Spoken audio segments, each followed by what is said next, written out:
Hello Play the Game, this is Rowan with my third episode in my Borderlands Top 5 series, where I look at the things in Borderlands that just make you wonder what Gearbox were thinking when they put this into the game. Today we'll be looking at character skills, vital for balance and enjoyment of the game, and some of them are just, well, you'll see. Number 5. Laser Sight. Now I can't badmouth this skill too much because I use this skill myself, but regardless, this skill is still absolutely crap. It is supposedly meant to increase the accuracy of your saber turret, but in practice it makes no discernible difference. It's just as good with or without it. However, I always throw a point into it because it adds a nice little laser pointer onto the turret, which aside from looking pretty badass, lets you easily and quickly see what enemy the turret is targeting, which when you get double up and the all powerful slag is very important. So as a game changer, laser sight is a good idea. However, the concept that it's a regular skill that you would be expected to put 5 points into it is just moronic. Were they completely out of ideas for skills to give Axton? Because God knows Axton has way too many amazing overpowered skills and he couldn't possibly have another one, could he?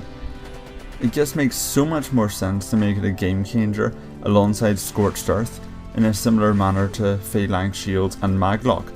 How did they not think of this? Why did they think that laser sight was a good idea? And that's why it earned the number 5 spot, because while useful, and I do use it as Axton, it is still a really bad idea. Number 4. Hellfire Halitosis. Krieg. With the other characters and their terrible skills, Gearbox at least had a half decent excuse because they were conceived at the start of the game, and they didn't know that Ultimate Vault Hunter mode and Destruct Peak would be a thing. God forbid they patch it in though. But with Krieg, they knew what he was going to have to put up with from the start. They even added damage multipliers to some of his skills when he was in Ultimate Vault Hunter mode, so he has no excuse for the existence of a shit tier skill. But he has Hellfire Halitosis. And just what is the purpose of this skill? It's definitely not meant to actually hurt enemies, as it deals just monumentally less damage than just melee attacks. But it could have another reason. It is in his Hellborn tree, so if you're this far invested in it, you're clearly not interested in clubbing the enemies to death with your buzz axe. So why not use melee to set many enemies on fire at once, hence igniting yourself? Well, firstly, if you're this far invested in Hellborn, you have 1,000,001 ways to self-ignite, including Fire Fiend, which gives your normal melee attacks a chance to self-ignite, and this doesn't lock you into a stupid ass long animation. So, it isn't the best option to get yourself on fire by any means. It's atrocious for melee damage, so what the fuck's it for? And the really frustrating thing about it? It's so easy to make it a good skill, okay? Just imagine, instead of Fire Breath, you fire slag, just a stream of slag towards enemies. Think about it, it gives Krieg a way to slag in Buzzax Rampage, which is one of his biggest weaknesses in Ultimate Vault Hunter mode, and it pays tribute to the slagged psychos. The Hellborn ones have a whole tree dedicated to them, show the slagged ones some love. Throw in resistance to slag, and that would have been an amazing skill. Hell, I would have chosen that over Blood Explosion for my melee psycho. But as it is, Hellfire Halitosis, it's weak, it's shit for self-immolating, and it's at the number 4 spot. Number 3. Death from Above. Now, Gage has her fair share of crap skills: Annoyed Android, Shockstorm, 1-2 Boom, Unstoppable Force, Backup, the Stare. I could go on, but I won't. But I could. Picking the worst out of all of them is honestly down to personal preference, but it's my show and I pick Death from Above. It causes an explosion whose damage is dependent on the number of points in it. However, its trigger, being in the air, is stupid, very unreliable, and frustrating in use to combat because you have to hop around like an idiot. It also eats stacks of anarchy, you know, Gage's primary source of damage. It even consumes more stacks the more points you cram into this shit skill, so there's no damage efficiency for your money.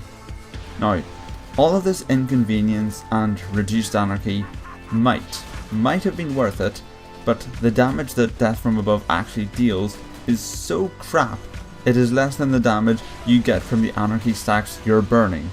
There is no reason to use it. However, I do feel it might have had a purpose and that it's come too soon.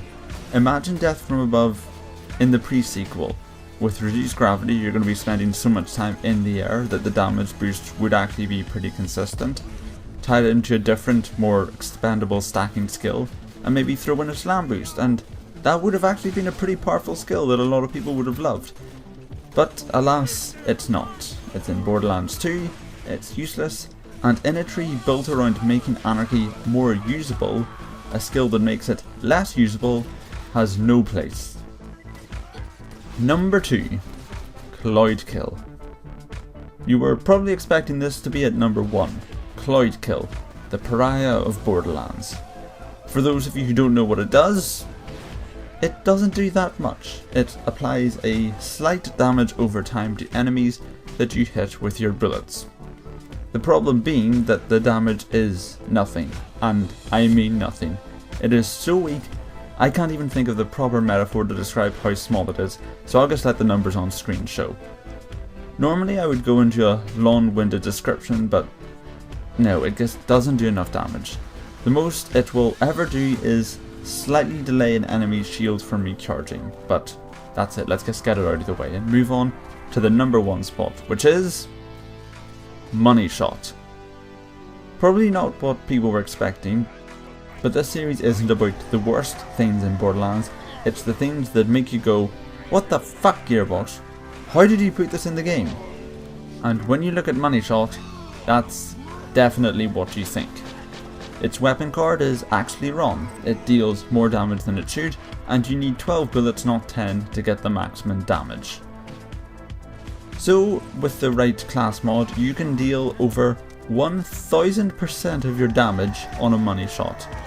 1000%. That's the equivalent of 600 anarchy stacks that take up to 20 minutes for a gauge to accumulate at least. That kind of damage in every magazine. And it's not just once per mag. Throw in Inconceivable and a Rough Rider, and it's a 50-50 chance that you can get another Money Shot.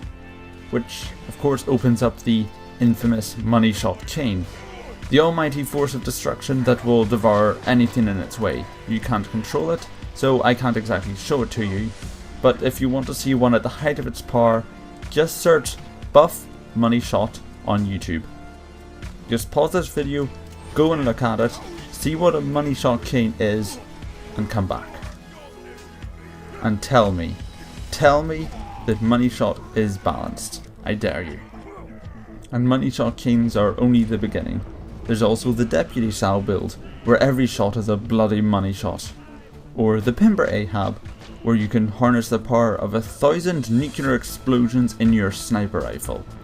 There is nothing sane about Money Shot. There is nothing that can bring it down, there is nothing that resists it, and I just can't see how Gearbox signed it off. So that is why Money Shot is at the number 1 spot for the skills that make you go, what the fuck, Gearbox? Have you even heard of character balance? Good luck on your MOBA, by the way. So that was my top 5 what the fuck skills in Borderlands 2. And if you have your own personal top 5s, feel free to leave it in the comment section below, because I like looking at other people's ideas and I might have missed a few out, you never know. Also suggest other ideas for future episodes. This has been Rowan, I hope you enjoyed the video, and if you did, feel free to leave a like and subscribe to Play the Game Central for more Borderlands coverage. Thank you very much for watching, and goodbye.